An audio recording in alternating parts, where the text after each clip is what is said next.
Great. Good evening and welcome, everybody. My name is Christoph Lisai. I'm the Deputy Director of Engineering and Resource Protection at the Department of Public Works. And today we'll be covering the 2023 slip out repair project at Higgins Canyon Road. This slide just goes over the agenda for today. So we'll start off with introductions. As I stated earlier, the meeting will be recorded. Our plan is to post it on the website so that folks that could not attend have an opportunity to listen and hear what we've said. So we'll start off with introductions from county staff as well as the consultant team and other county representatives. I'll provide a brief overview of the recent storms. Go over what occurred at Higgins Canyon in terms of failures and the road closures, provide a summary of our response and efforts to date, our continuing efforts. We have a section on the temporary repair options / opening, and then there'll be an opportunity at the end of the presentation for a Q&A.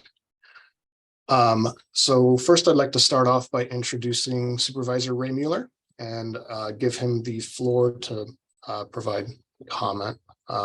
Alex, if you could ask Supervisor Mueller to unmute, please. I'm here. I've made him the co-host, so he can. Great, thank you. Yeah, I appreciate it. I just wanted to thank everyone for coming together from the Department of Public Works and Public Safety and all the residents. I'm not going to give too much away from the presentation, but the amount of work that's gone in to get us to the day, even though I'm sure wasn't evident to people just because they couldn't see it happening, has been a lot. And I think after tonight, people are going to understand how serious of a situation this is at Higgins Canyon Road. The good news is that once the work is done, it should be secure for a long time into the future. The bad news, it's going to be a lot of work.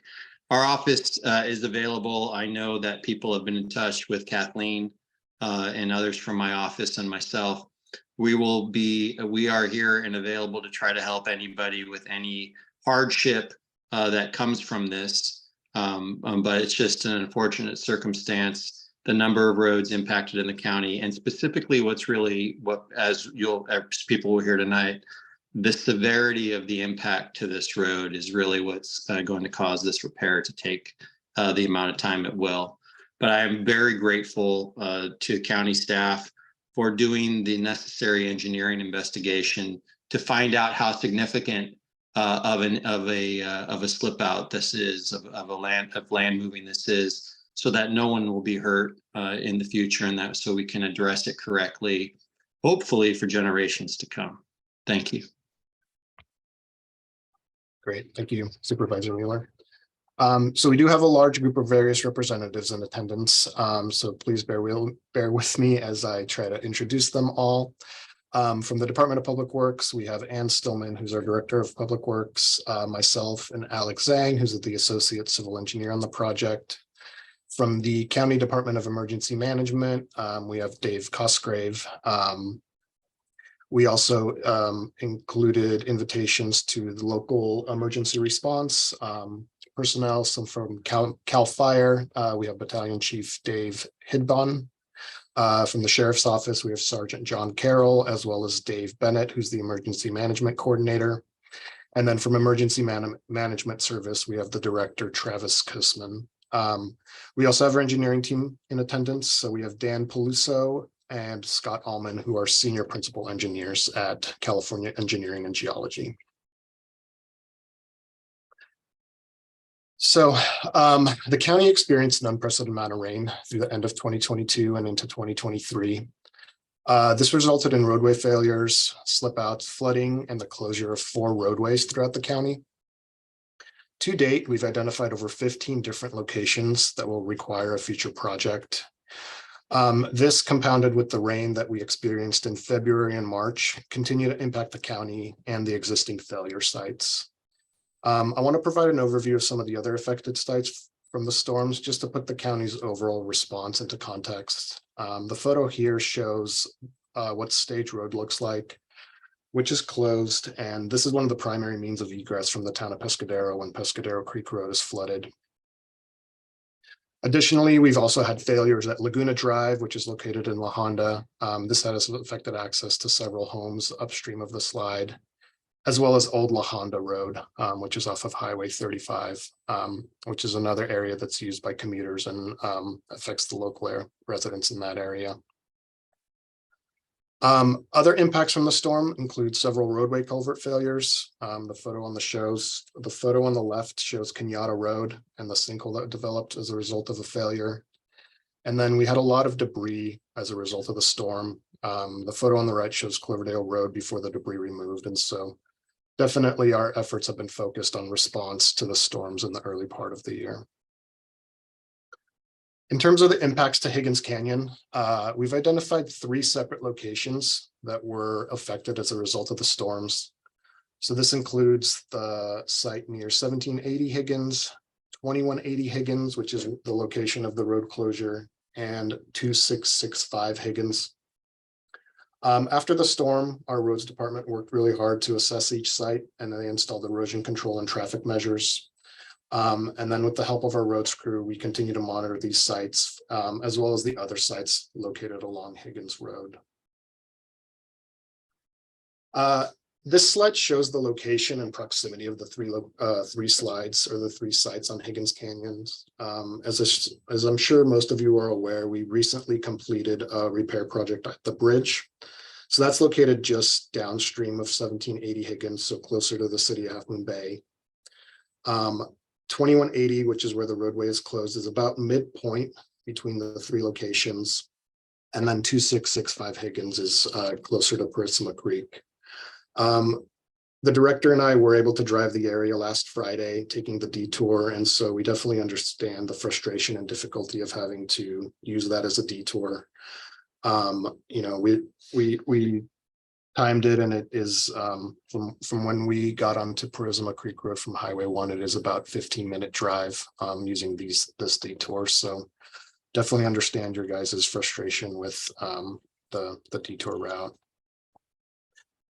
In terms of what occurred at the various sites, so 1780 was a slope failure that first occurred in the fall of 2021. Our county road maintenance crew went out there and repaired the slope. In November, was able to secure it to make sure no further damage happened. And then in that subsequent winter storm, the slide was affected and worsened. And then recently in this year's storm, there was a second slide that developed and ultimately connected to the repair that our roads department did. 2180 Higgins is definitely the worst of the 3 locations that we've identified. The slope failure occurred as a result of the storms. Since the start of the storms, several large eucalyptus trees have fallen, and the pavement has buckled and continues to deteriorate. The road is currently closed for safety concerns, and we are detouring residents on the south side of the closure to Purisima Creek Road. The 3rd location is located near 2665 Higgins. Here again, we had 2 slip outs that occurred as a result of the storms. There's a larger failure, which is about 200 feet in length, and a smaller failure, which is about 25 feet in length, adjacent to the larger one. I'll now turn it over to Cal Engineering and Geology team for them to provide you with the presentation on the site, the 2180 site. And so today with us, we have Dan Peluso, who's a senior principal engineer. Dan, the floor is yours.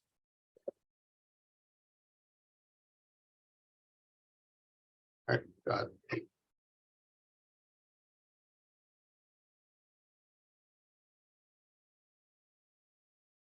Dan, can you unmute yourself? Sorry about that.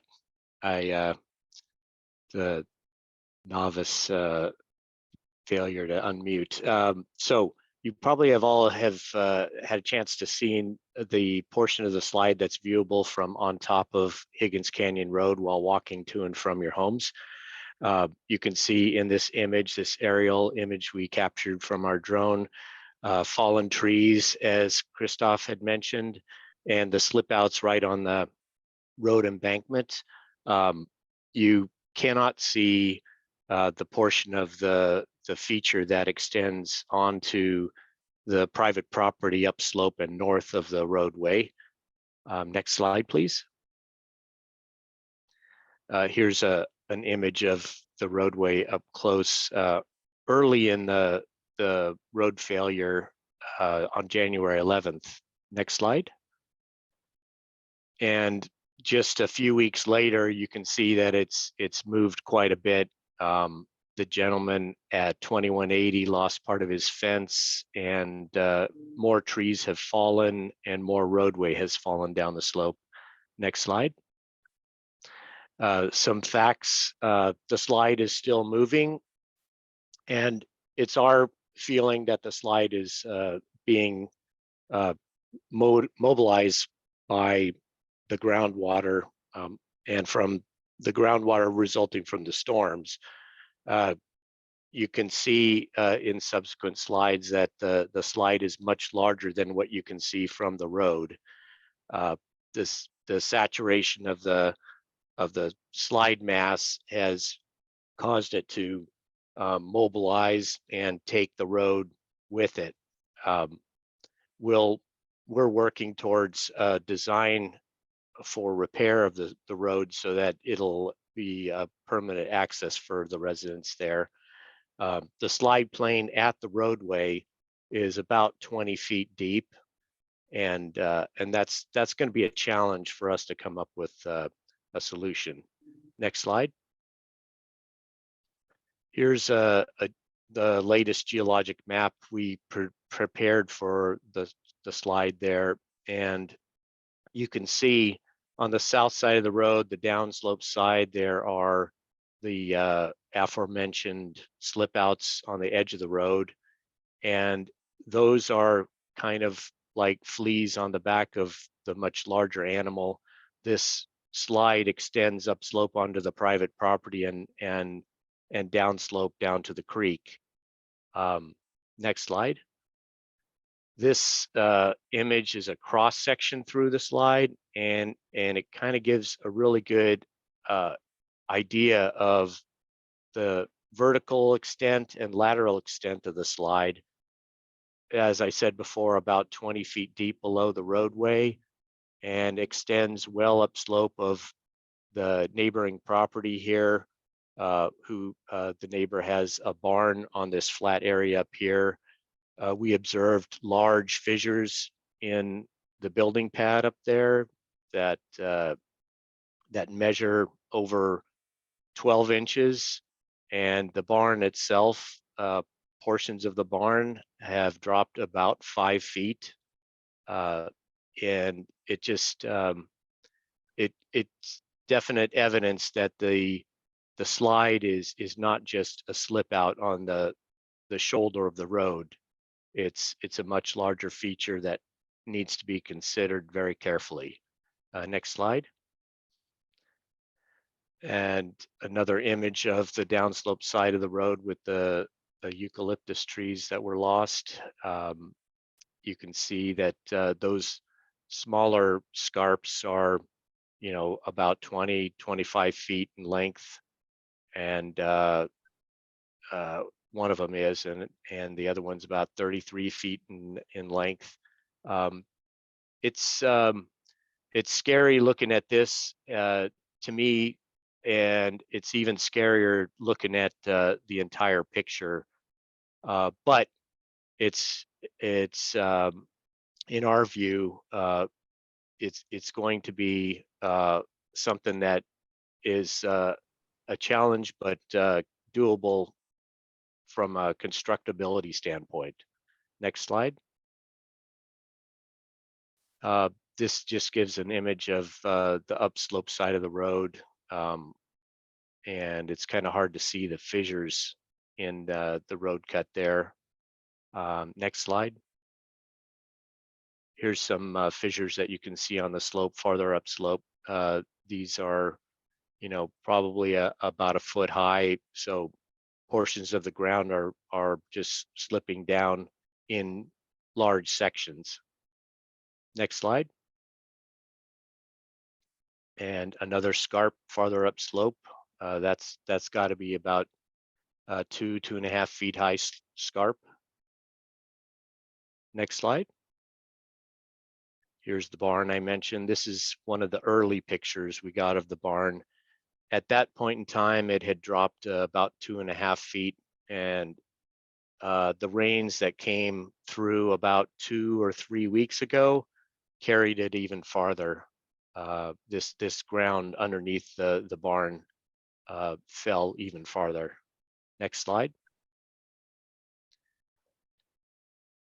Is this back to you now, Yeah. Christoph? Yes, Okay. if you could release control, that'd be great, Dan. Yeah, so thank you, Dan, for that information.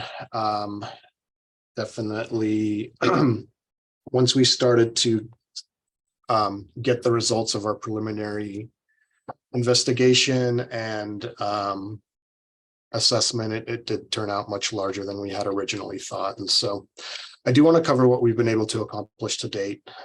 So the slide occurred January 9th. Since that time, the county and CEG have been on site several times to perform site reconnaissance and monitoring. Our first visit was on the 10th, followed by several more times in January, February, and March, to make sure that we can track and monitor the slide. We did install the road closure for safety, and due to the fact that every time we went out there, the slide was getting worse and worse. So far we've completed the subsurface investigation. We were able to take three samples at different locations. We went to various depths, so 26, 46.5, and 30.5 feet below the ground surface. And so we do this so that we can have a better understanding of what the slide looks like and to be able to map the slide per the cross section that Dan was able to elaborate on earlier. We also completed the laboratory testing of the materials to understand what the dirt is made up of. We do this so that we can better understand the qualitative and quantitative physical properties. We want to understand where the bedrock is, what the slide is made up of, where there's an opportunity to reuse soils, things like that. And as part of this, we use this information to develop a geotech report. We are currently in the draft version of a geotech report. I believe the report will be ready early next week and not April 24th. So we are making it a priority to make that finish and finalize that report. Once the report is finalized, we will be posting it on the website and make it available for your use. Some of the issues that we run into with the geotech report and why we weren't able to finalize this is we did have to shift our resources so that we could focus on this meeting. And I know that there's been emails requesting a copy of the draft report. I do want to touch on that. I mean, we do not provide draft copies of any reports. That's just a policy that the department has, and so once it's finalized, we'll be able to provide it to you. You'll be able to get a chance to review it, and if there's any questions, please let us know. Again, the geotech report is just really a report on what's out there. We don't believe that any questions that arise from the public's review of the geotech report will change the path or approach that we have on this project. In terms of goals for us, obviously we want to stabilize the embankment and the structural prism, which is the material under the roadway. We want to do this so that we can restore the road. We'll take opportunities to improve the drainage, and we want to reopen the road to the public as fast as we can and as safely as we can. Items that we take into consideration for projects like this, and as Dan mentioned earlier, safety is definitely our number one concern when it comes to landslide and landslide repair, not only for the public, but for county staff and any contractor. So the land is still moving and it's unstable. We also need to account for our abilities to drill and excavate the encountered materials. If we send a contractor out there to start digging, we want to make sure that he can do that safely and doesn't cause further slides or issues like that. We always take seismic design considerations into account when you live in California. In order to do so, Cal Engineering has a structural engineer on staff, but that analysis does take time and requires some of this preliminary information to be obtained first. As part of the laboratory testing, we look into the corrosivity of the soil. We want to make sure that if there is steel elements that we're installing as part of any kind of proposed repair, that they're either graded correctly or are coated to resist corrosion. It's Higgins is not on necessarily the coast, but it is close enough to the coast where we have to take corrosion into account.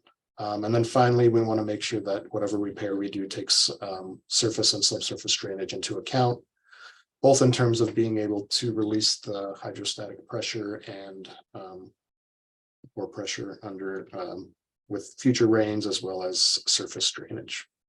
So we'll take an opportunity to install new drainage systems in the various walls, as well as culverts and inlets if appropriate.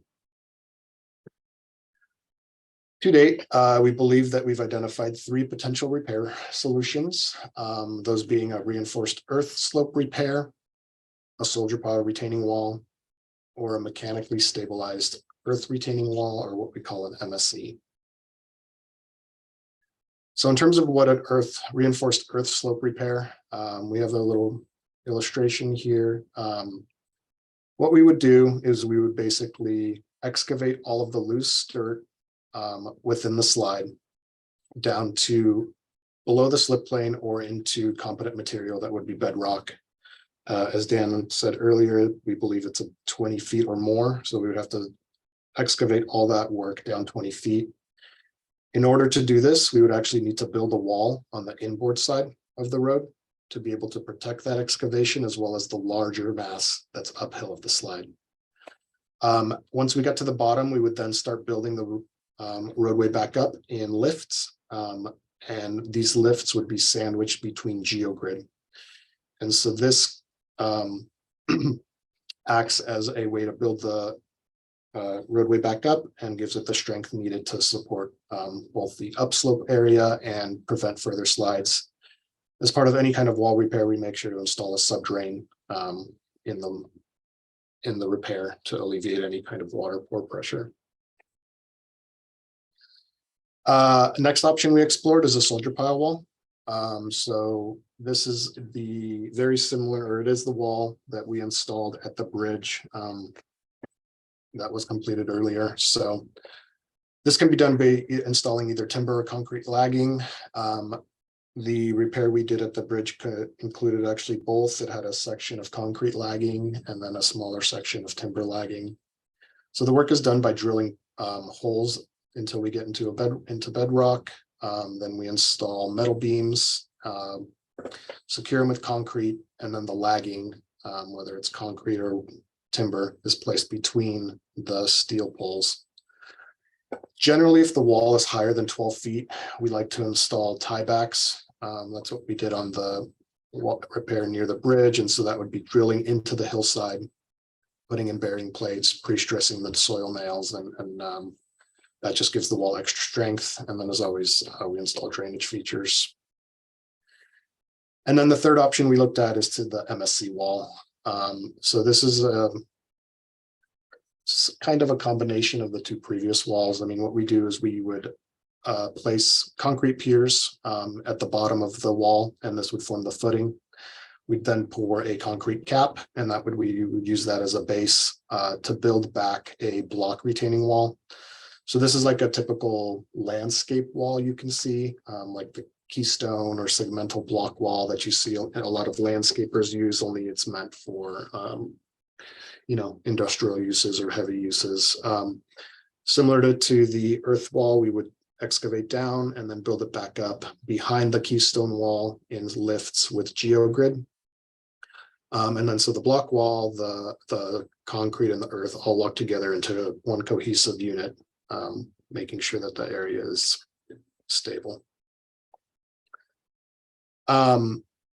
Sorry, going back one thing, based on what we've found so far, it's likely going to be a combination of 2 of these walls. Because the slide mass is so large uphill of our road, we need to figure out a way to secure that before we can repair the roadway and secure the the road and the downstream side or outboard side. So in addition to the permanent repair options, we have been looking at what we can do to install a temporary repair. We understand this closure causes inconvenience and frustration, but again, we want to make sure that safety is our top priority. The slide is still active and the rain continues to affect the slide. At this point in time, we do not believe that any kind of temporary repair option is feasible at this point in time. The options that we do have available to us is to let the slide dry out and then reevaluate the condition. So what we're going to do is we're going to monitor the site for the next 30 days. We're going to call this the drying out period. Once the drying out period is over, we'll go out there and reevaluate and see if the slide shows any signs of movement or if it has stabilized. And we put that word in quotes because it's not stabilized to the point where we would be able to put the road back and reopen it, but stabilized to the point where we can reevaluate to see if we can do some kind of temporary features. Once we do this assessment, things that we'll consider is potentially opening up the roadway for pedestrians and bicyclists formally. So we would actually create a path, try to level out some of the buckled earthwork and concrete and AC and allow just a more formal path for crossing the slide, and then potentially open up the roadway for additional uses that could include vehicular access. We don't want to make any guarantees at this point that vehicles will be provided access, but there is a potential. And so we just need to kind of wait and see. Some of the issues that we have is Higgins in that area is generally pretty humid. And so whether it's a rainy day or foggy in the morning, the slide cannot dry if it's humid. When it's raining or foggy, there's basically 100% humidity. And so that doesn't get us any progress in drying out the slide. If the weather cooperates and continues to be clear and sunny, we anticipate that this 30-day drying out period will be completed in mid-May, and that's when we'll do our reassessment. We've also looked into creating some temporary parking areas. So I know our roads crew has been out there and been able to create an informal parking area on the north side of the slide or the Half Moon Bay side. We believe this is an opportunity for folks to park their cars on that side and walk to and from their homes. We understand it's not ideal, especially when you have groceries or if you're limited in your ability to walk across challenging terrain or some of the elevations, between the homes and the road. But we are trying to provide a potential solution that may help some folks. Again, once the slide is dried out, we'll take a look into moving this parking area closer, moving some of the barricades closer to the actual slide so that we reduce the distance, and then work to create a more formal parking area for the residents, should they choose that option. As far as the schedule, so this is the schedule for the permanent repair. We're working on a lot of things in parallel at the moment. So we're moving forward with the preliminary design, working to secure FEMA funding, and then develop the project scope and design. We're hoping that the design of the project will be completed in the spring. This will allow us to advertise and bid out the project in the summer, hopefully to start the construction in late summer. And then right now, our best estimate is the project is going to be completed in fall, meaning November or December of this year. We understand this schedule is not ideal and probably not what people want to see, but we believe this is the best and fastest path forward for this project. We definitely want to be informative and communicative with you guys and provide updates. So the project website is going to be the best source for updates. We'll try to update that as frequently as possible. Our goal is going to be to provide monthly updates on the status as well as new information becomes available. We'll also be adding a subscribe button to that site so that if you choose to subscribe, anytime we post any kind of updates, you'll get an email indicating that an update has been provided. So that concludes my presentation. Excuse me, we're now going to be opening up the public comments and questions. And so you may use the raise hand if you'd like to speak. If your hand is raised, your name will be called out. You'll be asked to unmute. If you're joining by phone, please press *9 to raise your hand. And so in just a moment, I'll start announcing the names of people one by one whose hand I see raised. If your name is called, please accept the request for me to unmute your microphone. And if you're calling in by phone, you can please unmute your phone by pressing *6 after hearing my request to unmute. So Alex, if you can help me facilitate this, that would be great. I see. Sure, I see Charles. Charles, I'm gonna unmute you and please accept my request.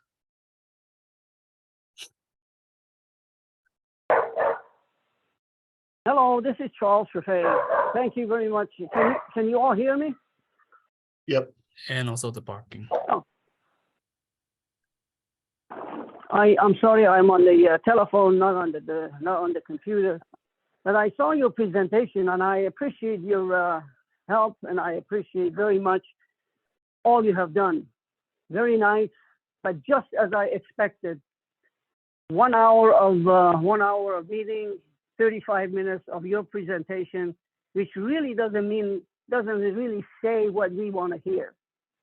What I hear is what you have done, what you showed me the first 5 minutes of this presentation, other places such as the stage road, etc., etc. That's just like a person who is depressed. You give him a funny joke book, tell him go read this, you feel better. It doesn't do any good. It's not what we want to see. You're not doing your job the right way. Let me back up. A little history will help us. This road has not been maintained by the county. That's why we're here where we are. There are culverts from the other side, from the mountainside or hillside, that directs the water into the creek side. Those culverts have not been by the county. That's why the water dammed over there, and that's why it pushed it and finally slid down. So the maintenance on the county part has been lacking for years. This is why we are where we are. Now, and you consider, you keep telling me that you're doing everything for safety, but you forget our safety. We have no access to the fire department. We have no access to our ambulance. We have no access to our USPS post office that brings our medication. But you are saying that you are worried about safety. What safety are you talking about? It is important that to understand that this area was declared as a disaster area. And I read on the FEMA website says that when it's disaster area, you have to bypass all these ramifications that you just went through. You have to help people to get back to where they are. You have to remove debris, which you have not done that. There was a tree that fell across the road for 3 weeks. You didn't do anything. The residents had to go over there, use their own chainsaw and cut the tree so that it doesn't fall on our head. So you didn't remove the debris. The debris on the side, which are in your pictures, is still there. You didn't remove the debris. The next thing you have to do is to bypass, fix the road, which you haven't done that. You're telling me that you're going through all of these ramifications, showing me that what you did, all of these things that you've done should have taken 3 days, not 4 months. This is 4 months into this business. And you're telling me that you're worried about our safety? What safety? Any of these houses could be blown up, and we're 2 miles away from the nearest fire department, and they can't get to us. So that's what we're here to hear. We're going to hear, not the issue with the different pictures of what you have done. You've really done nothing to us. To us, you have done nothing to help. You have 2 engineers. Fantastic. Fix it. Thank you. Thank you, Charles.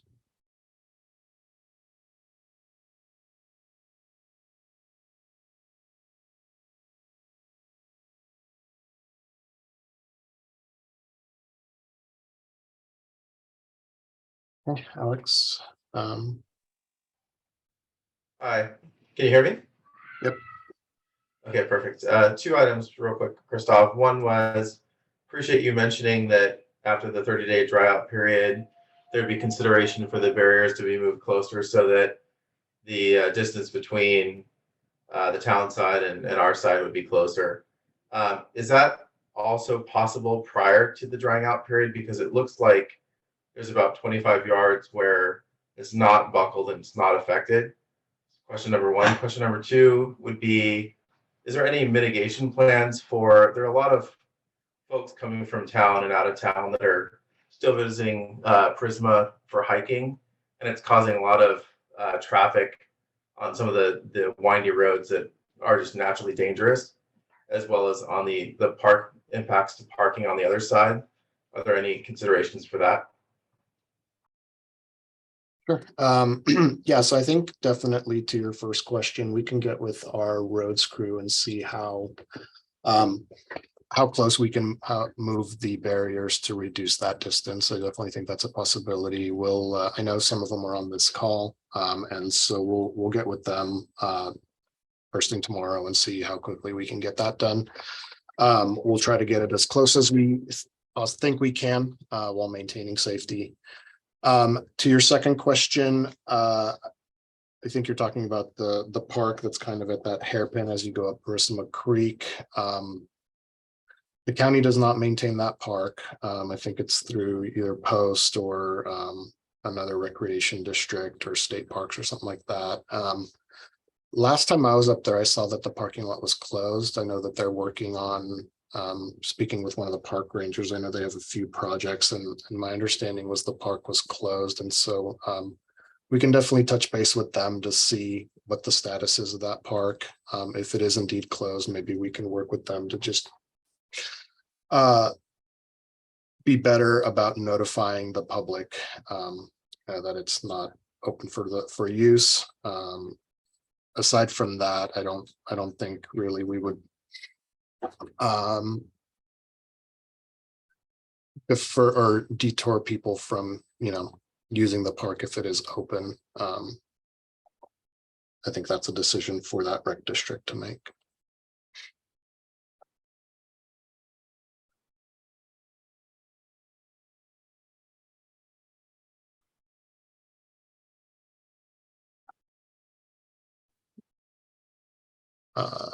Alex, if you want to go to the next person.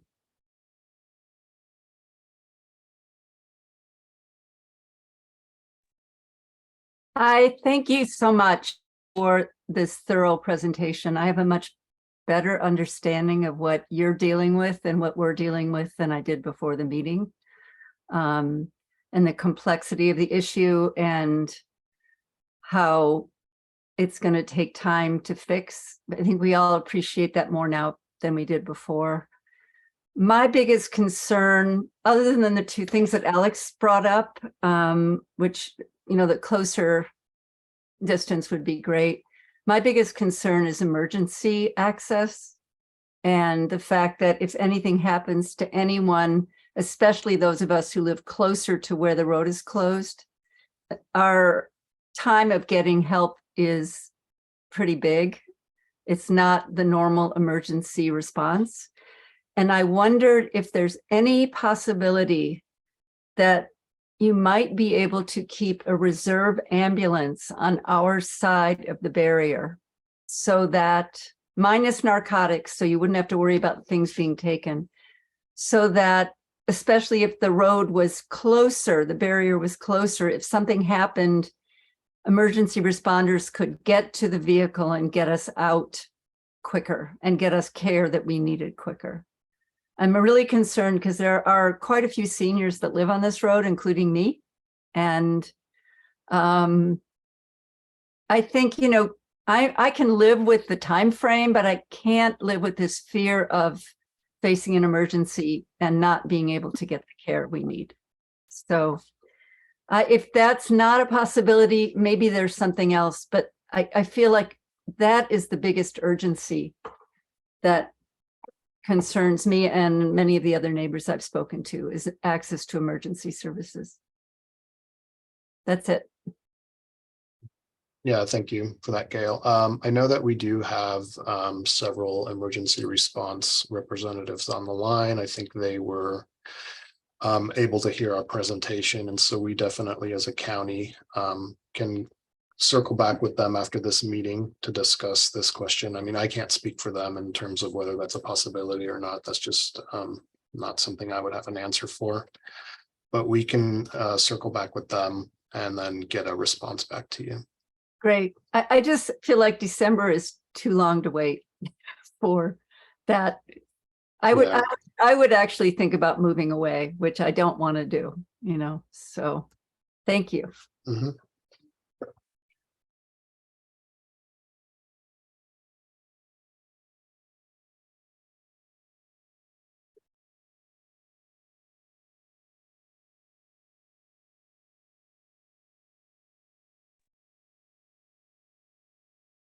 Hello? Hi. Is it my turn to speak? This is Yeah, Kathy yeah, Hammer. Hi, Kathy. guys. Just for anybody on the line who doesn't know, the barn they showed is mine. And my daughter lived in it, so she is homeless right now, but not really. She lives in her old bedroom in my house. My question is, so when you guys do the road, obviously, as I know Dan's been out to my property, Scott was, Kevin was, and a couple other guys, engineering guys. When you repair the road like that, it doesn't do anything other. I mean, it is wonderful. We all need access to the road. But what about the part on my property that is also, it's a big segment that just, it wasn't going down until the road kept going down.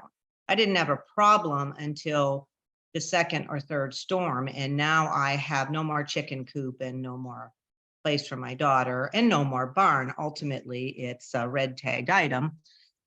So I just wonder, because you didn't mention anything like that. You just said upslope. You kept saying upslope. What does upslope mean as a definition in this project? Sure. So there's certain work that needs to happen in order for us to put our roadway back. Right. Part of that work would be installing a wall on what we're calling the upslope or inboard side of Higgins Canyon. And the intent of that is to keep anything upslope of the road secure and so that it doesn't slide down and affect our repair. So we believe that when we complete our project, that whole slide mast we have to basically repair that entire mast that Dan was showing earlier in order to make sure that we feel comfortable with opening the roadway again. So, and Dan, if you want to chime in on this one, we believe that once our repair is completed, I was kind of alluding to the 2-wall system. It's going to be likely a soil nail wall on the inboard side to secure that upper mass. We still plan to install that just within the county right of way, but then that should support that upper portion, and then we'll install another wall on the lower side or the outboard side of the roadway to secure the road. And so when it's all said and done, that whole mass should be secured and prevented from future sliding. Okay, yeah, not quite exciting, but okay. But my neighbor, John Blackwell, is here and he wants to make some comments as well. He's at 2155 and he's impacted by where the barriers are. So anyway, I'll just let him take it from here. So I was lucky, like most people on here probably are past the barricade. My driveway is just before the barricade, so I was very lucky. My mailbox is right there, and all these people parking, especially the white Lexus, whoever you are, is blocking my mailbox on a constant basis. So the mailman has to get out of his mail car. So anyway, on a side note, that does piss me off. But anyway, just prior to that, there's kind of an area where the young people breed and dump garbage. People dump garbage, which is not, it's like 10 yards from where people are parking. But if you guys throw some gravel down there and make some nose in parking, you can get a lot of cars in there, because right now it's very unorganized and a mess. But that area is not, it's literally, 10 yards from my mailboxes. And it's that it is a typical kids parking area, for partying and other things and dumping garbage. But if you do gravel and organize it with some stripes or some blocks or something, people knows, and you can get a lot of cars right there. And that's not a bad parking spot. That's just a suggestion, but that's about all I got. And just to add to that, as I walked up here to John's house, across that awful road, but we all park, not all, I'm not parked there now, but a lot of people park on the shoulder leading up to his driveway. And I think I counted 12 cars there now, because a lot of people just, that windy, twisty road up and around is just horrendous. And the other night when it was foggy, it was a death trap. I made it, I'm here. But just to say that, to allow more parking, as John stated, instead of us lining up down the shoulder and then walking across, would be a tremendous help. I think others will agree with that. Yeah, thank you both for the suggestion. We'll definitely get with our roads guys and take a look at that at the next opportunity and see what kind of improvements we can to kind of make a more formalized area and provide more space for vehicles. Looks like Tim is next. Hi, yep. Just following on from that, and definitely would support what Gail was saying, that this presentation at least has helped us understand the magnitude of the slide, that it isn't just the below road situation dropping away, but it's that whole mass coming down. But my concern is with the timing that we have on this project to complete it. When you have to drive around the long way, the dropout that is at 2665, I think you had it listed at, that doesn't look like it has that amount of time in it before we lose the road there as well. And then for us, between those two areas, we are completely blocked. So I just wanted to understand what was happening as regards shoring up that to make that long route out of the canyon still passable and prevent us being completely cut off. And then I would definitely support bringing the barriers closer so that those that want to avoid doing that road can actually have a way of getting out without having to take the 20-minute detour. But yeah, particularly interested about what's happening about 2665 area to enable that to stay a route of escape. Yeah, and I probably forgot to mention, we're working on all three of the Higgins sites concurrently. They're all on very similar timelines. They're likely going to have similar repairs. And so we've been out to that site. We've done a similar level of investigation, mapping, things like that. Obviously, we have to work to prioritize sites, and the one with the actual road closure is one, but I would say that that other site is 1A.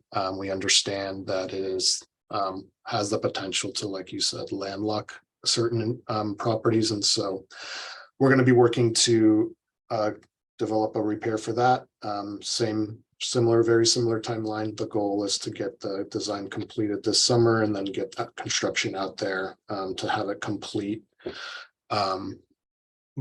by fall.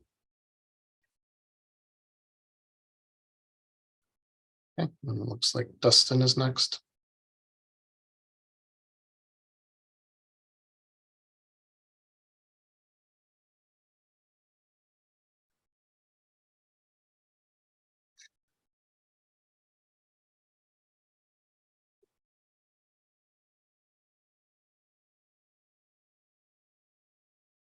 Dustin, if you can click the unmute button. Oh, can you hear me now? Yep. I just want to say we should all be communal and be working towards progress. And I really appreciate your presentation. We should really try to avoid moving the barriers and driving over this landslide as it is, and work together to come together for a solution. Thank you. Thank you. And then Thank you. looks like Julie. Hi, this is Julie. I'm the other part of Alex, the other one I'm watching. Thank you for sharing what you did. I actually had a question related to being able to receive mail. I'm sorry to hear the mailman has to get out of the car to deliver mail, but many of us don't even receive our mail. So I'm wondering if there's a way that we can work with the postmaster to be able to receive mail. It seems if we are driving it every day, I would hope that we'd be able to receive those services. And one other question also related is there a bigger communication plan aligned with trying to put more awareness to the situation for our road to hopefully educate some of our Bay Area community about maybe preventing some of them from coming down the road instead of driving quickly and ending at the road stop? I know there's a sign there. I'm just wondering if there's other forms of communication, or is that something that we as a community can help with? And the signs seem inadequate, unfortunately. Yeah, I can't speak for the mail carrier, but we can definitely try to find that contact for you guys. Maybe that's something one of the other county departments can help out with. I mean, we'll definitely have a debrief after this meeting to go over the questions that were asked and see how we can appropriately respond. And so I believe we have the majority of contacts for you folks. However, if like I said, if you hit the subscribe button, we can, our goal is to post this presentation recording as well as maybe like a questions and responses sheet. And so there'll be an opportunity there to share some of the information that we can find out in terms of the postmaster. In terms of and then in terms of a larger communication plan, I mean, we try to leverage our website and try to include roadway signs. I mean, it sounds like they're not necessarily No, yeah, unfortunately. right. I'm wondering if there's more places we could post those, or we Yeah. often, we end up telling a lot of people like, no, turn back, this isn't, or they just end up parking and then walking the road. Mhm.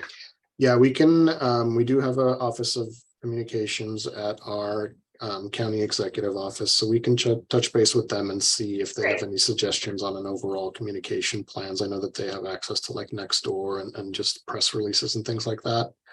I think we just want to understand, like, we don't want to bring awareness to the site where people will come and like looky-loos will come, right? So we just want to understand and get their guidance on what they think the best approach is so that we don't create a I guess desire to come out here and look at a failed road if that's a thing. So definitely something we can look into further and see if we can improve our communications on the countywide. Thank you. Thank you. Appreciate it. Yeah. So I think that concludes all the raised hands. I do see the chat icon is lit up. Alex, maybe we can go through those. Okay, there's a follow-up question from Tim. Is 2665 a similar magnitude of slide and repair complexity? Yes, I think we touched on that. I don't think it's as complex in that it's more, it's different. It's on the downward slope, but it is starting to undermine the edge of the roadway. So I think that one will be a one wall system as opposed to what we're thinking for this location being a two wall system. So I think it's a little less complex. It is larger in terms of length, though. I believe that one is 200 feet and then another 25 feet. So in terms of scale, I would say there may be similar in the overall effort needed for a contractor to repair it.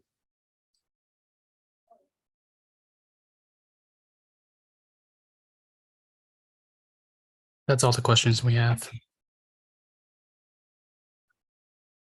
Okay. Again, thank you everybody for your time and attending the meeting. I know not the information that you all would like to hear. We have one more raised hand. You can actually unmute yourself. I made you. Can you hear me? Yes. Yep. All right, Dave Hibden, Battalion Chief, Coastside Fire. For the residents in that area, I just want you guys to know from the fire department standby on the EMS stand, you know, our view on it. We will make access by any means necessary to get to you. It will be a delayed response due to making access, but we do have ERVs, smaller type vehicles that we can make access with. So we'll get together as a group and come up with a plan with the roads department, with AMR, and with our administration to facilitate a quicker response into that area and work on something. And we'll let you guys know about that. And that's all I have. Great. Yeah, thank you for that. Appreciate it.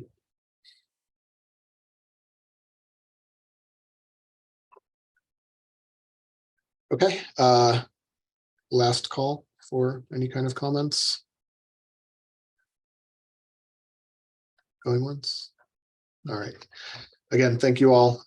We have our contact information on here, website, again, best place of information. And we look forward to getting this project done and providing you guys with updates. And we'll post this online as well as some of the questions and answers that we went over. So thank you. Have a good day. Good night.